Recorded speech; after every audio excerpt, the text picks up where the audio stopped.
As Christmas Eve began in 1914, the soldiers sitting in the frost-covered trenches were miserably cold, homesick, and tired of war.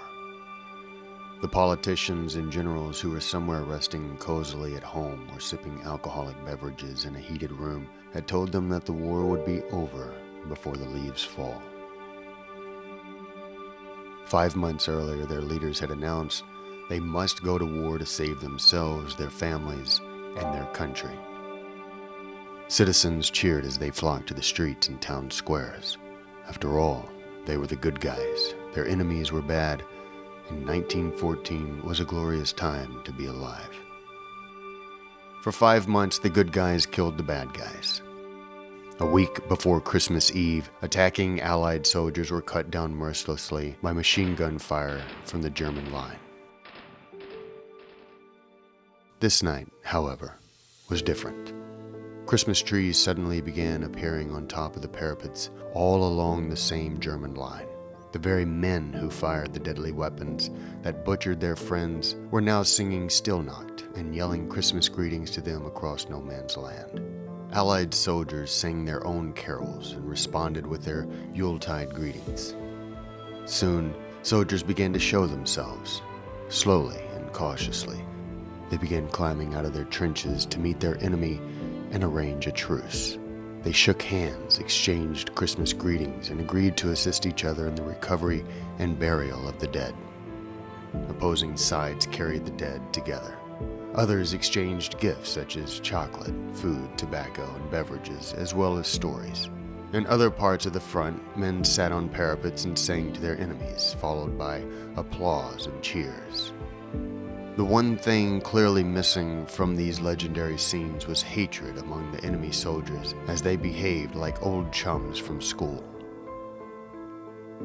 For the next 24 hours, an unexpected miracle took place along the killing fields of Belgium and France, all because the men shared the same faith and wanted to celebrate the birth of their Lord and Savior in peace.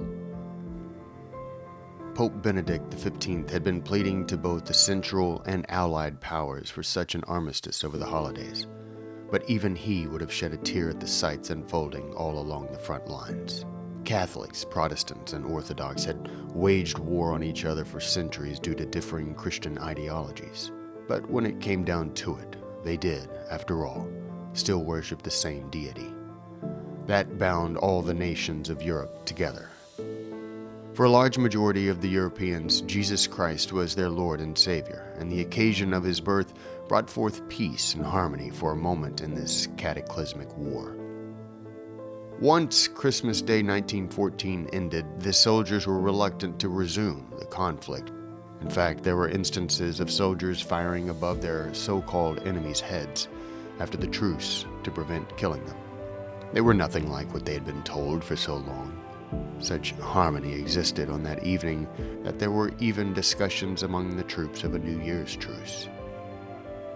Military leaders stationed comfortably away from the front lines, however, were livid upon hearing of the Christmas truce and were not only determined to punish those responsible, but planned to prevent such unacceptable fraternization in the future.